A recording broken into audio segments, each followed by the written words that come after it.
Hello, everyone. I'm Plasma Warriors. May like to call me that guy the Afro. Well, people wanted me to talk about gaming more. Sure enough, I feel like talking about gaming. Well, because I'm a gamer. What do you expect? But I want to go ahead and say something on a topic that I've been really getting a little bit more meh about than usual.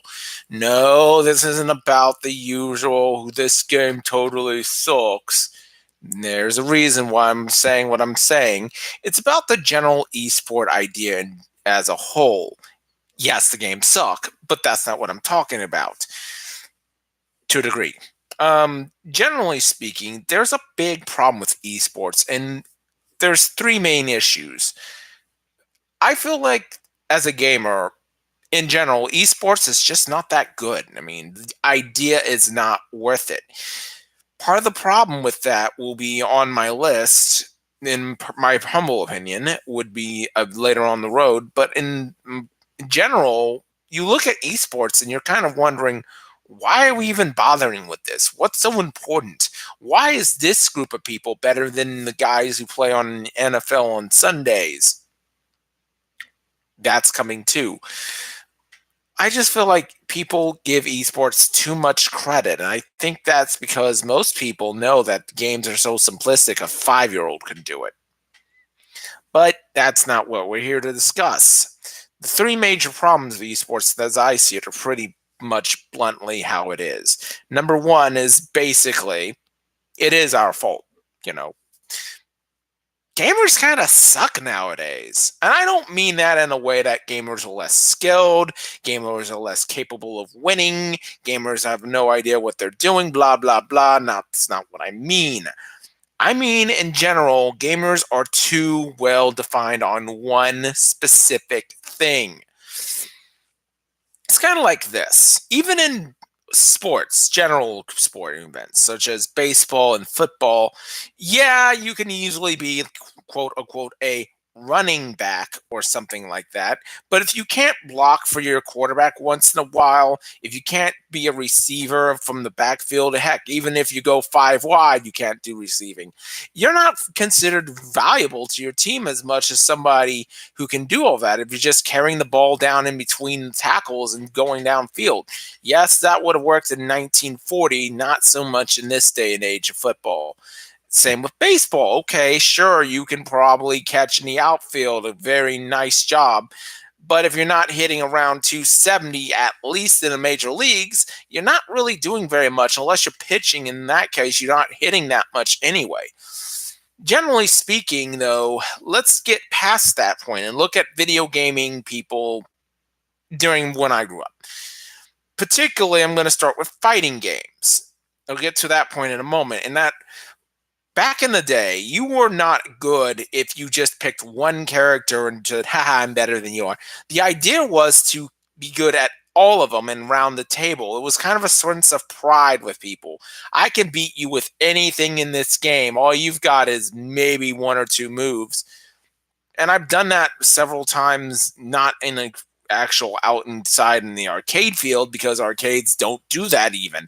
That's one of the major issues I may have. I'll get to that in a moment. But generally speaking, nowadays you're only as good as maybe your number one go-to character or weapon or whatever. You're only as good as, particularly in League of Legends, what's your main there? If you main somebody who's absolutely don't really matter so much, like junglers, they're not that big of a deal. Yes, they are helpful, but they're not vital. It's not like I'm gaining anything watching the jungler just smite half the area. Win is to beat down the Nexus. In that regard, Heroes of the Storm at least fixes that problem, but that's not what I'm talking about in general. The idea of being one-dimensional is not good enough for most of the gamers back in the 90s. In fact, I'll go even further. It's because games are becoming more one-dimensional in terms of how you're presenting yourself that causes a problem. And I'm not just talking in one specific game now. I'm not even getting to that. I'm getting to a point where I'm not saying I'm the best ever in a lot of games. Heck, I personally am a puzzle game person. I absolutely love puzzle games. You put me down in front of Dr. Mario or Tetris, I can figure that out. You put me in front of something kind of racing game, that's probably one of my big weaknesses. Okay, fair enough. But what I'm saying is, even then, if you take somebody who's usually skilled in one particular game, they wouldn't have a clue what to do in something else. I can give a quick, for instance. I know somebody who's a gold level player in League of Legends. I'm silver. Who cares? Big deal. And they probably don't even know what the heck DDR is. I mean, seriously, I can ask a bunch of questions, and this person's like, I don't have any idea what you're talking about. Mind you, this is the same person who's basically priding themselves on being a quote unquote typical Asian. Long story short, that's because people feel like, oh, I'm better than you in this one game. I'm better than you overall. Okay, let's go ahead and take this to an actual, real sense of gaming here. Not just, oh, yeah, sure, okay, that's great. When are you going to play Street Fighter? Probably never. I mean, I've already discussed how people are just scared sometimes in gaming, but that's not it. It's people don't transition to other things anymore. And that brings me to point number 2 about that specialty. Tournament rules are kind of bad. In general, they've been bad since the 1990s. And the same reason applies. You pick that one specialty person and that's it. That's more of the tournament's fault in this case. Yes, the gamers are at fault for putting in just one guy, but when the tournaments don't make you be creative or change positions, even in League of Legends, you get people who are too specialized in one field, and that is even easier to target in some cases. And I think that's one of the biggest problems with a lot of the esports crowd. Yes, they're good at that one thing, but the gaming world has not made them change mentality for the last 20 years. Heck, I'm going to go ahead and say this. Capcom versus SNK 2, a game I can tell you back and forth I would know very well through everything. When was the last time people had an S-Groove tournament? Exactly. See, that's the point. Even then, people have gotten so heavily pointed out they're playing their A game. You see a lot of Akumas. You see a lot of Sagots. You see a lot of Blankas. And not much of anything else. Yeah, I know that point. Sometimes you'll get a Yakimatsu or a geese or a bison around, but they're very rare. You know, you don't see people because of these tier lists actually evolving because tournament rules forecast it. And what's really annoying is that the tournament rules shouldn't have to be that way. For instance, most of these tournament rules have a best 2 out of 3 system. Even though I feel like that's very shallow, you probably could have more of a set 4 out of 7 system to make it work. They don't make you change a character every time saying, okay, here's what I've got. Haha, beat that. And then I've got this, beat that too. They've never done that. And in terms of the other kinds of games, such as the Call of Duties and the Overwatches, it's basically the same mode over and over and over again. You get a sniper rifle, you have that healer, and congratulations, you're needed anywhere. But the moment you have somebody who specializes in any kind of tank or a submachine gun who goes for objectives, it's not that big of a deal in these people's minds because it's all about that one trigger. For instance, okay, deathmatch, we all get that. That's not a problem. But I actually prefer kill confirmed than COD. Why? It's because not only do you have to get the kills and stay alive, you actually have to make the kills valuable by collecting the dog tags that might be on the other side of the map. And congratulations, your kill is meaningless now. That I kind of like a little bit more, but I'm not afraid of going with something like domination, where pure speed and control went out over just outright shooting everything in sight with a submachine gun. Okay, you can work off of that too. Generally speaking, if you can do more than one thing, you're better anyway, like I said about the football analogy. But in general terms, nobody's making people be good. Nobody's making people be more beneficial than the other part of things. But this all boils down to the main issue I have. I mean, I've had been many issues about how we did indeed have this problem about being not so good at gaming in general and the tournament rules forcing us to do that. But comes the big issue. I hate to say this, but no one really wants to see you play a video game. I mean, don't get me wrong, Twitch has lots of Let's Plays and that. That's not what I'm saying. I'm not talking about the people who actually play the games. I'm talking about the professionals. And a lot of this is the fault of the people who run these tournaments. I hate to say this, but the League of Legends College Championship is coming out. Woohoo! Like I give a damn, honestly. They're probably 10, 15 years younger than I am, and yet, whatever. I got to work tomorrow. I'm sorry. I got to get a paycheck. See, that's the biggest issue. The games are not just bad, and the gamers aren't just bad, and the tournament rules aren't just bad. Is that who really wants to sit down and take 40 minutes out of their life to watch somebody play a video game? This is why G4 unfortunately died. Rest in peace, G4. Please do not talk about the Oregon Web in front of me. I'll go off after that. But generally, gaming is best experienced. It's true. You're not going to get the same sense of a game if you watch it. I'm just going to say it like this. I've talked about pen and paper RPGs all the time. Probably more than I should here. I would not have gotten into Pathfinder if I didn't get that one time. Like, this is at this convention. Maybe you should try it out. Okay, sure. You know, gaming is not good being watched. And yes, we watch good gamers. Good people play. We have Twitch streams. We have Let's Plays. It's experienced. That's better. Particularly, let me give you a bit of a point. Two examples come to mind about this. I've already referenced our healer in a previous video on my channel, but it's always upbeat, family friendly, and he's a positive person, just good to talk to, good to play a game with. I want to experience that kind of thing. I want it to be an atmosphere where I can actually do something instead of just type on my computer. That doesn't get me very much. You want to know what I mean by that? Look up Bully Hunters. Yeah, that didn't go very well. But our healer is the opposite. It's a positive atmosphere that just brings goodness to people.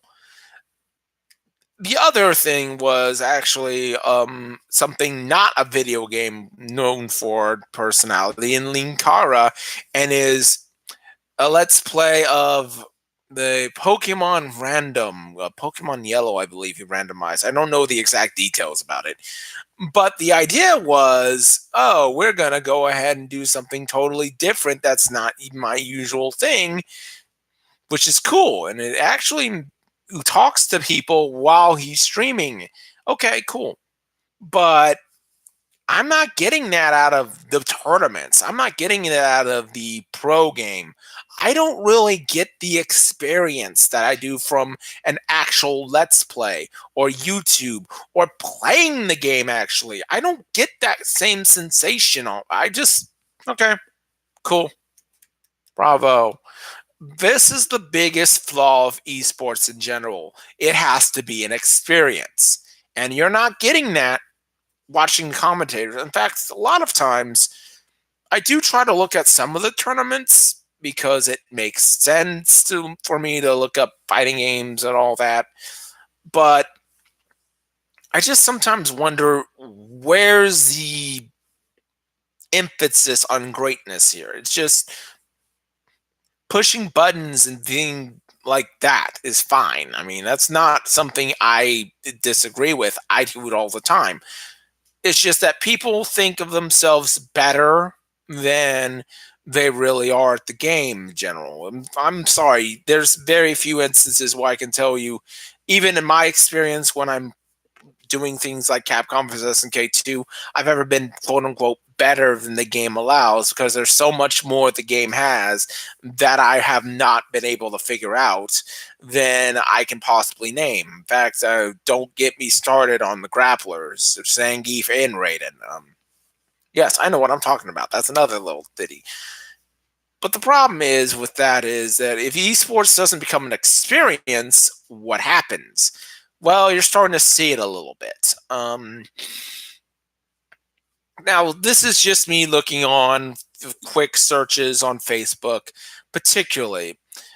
Because of the college championship, League of Legends is sponsoring a Facebook post suggesting that you should go ahead and take a look at this. And of course, I look at it and it doesn't have any comments. Somebody said the comments were deleted, which is never a good sign. And all that aside, it has about, on the Facebook page, 14 million um, people who like the page. And while 14 million people who like the page is not something to sneeze at, I look at Call of Duty, a more active kind of game, a more game where you actually could theoretically, after one game, be 10 minutes done and then take a break from it.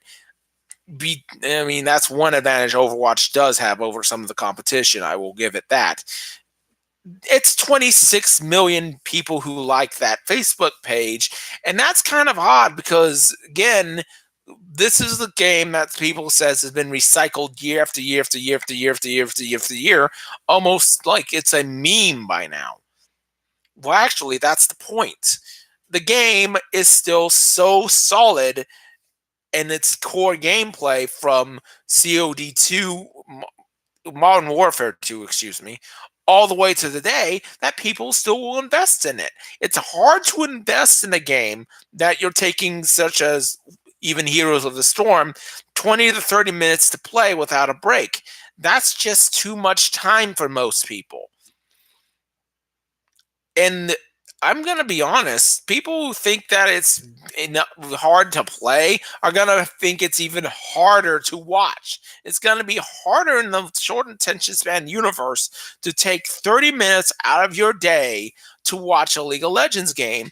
And I'm going to actually double down on this because esports is doing something totally stupid, even though they think they're trying to be brilliant, is that it's a global idea, that everything is international.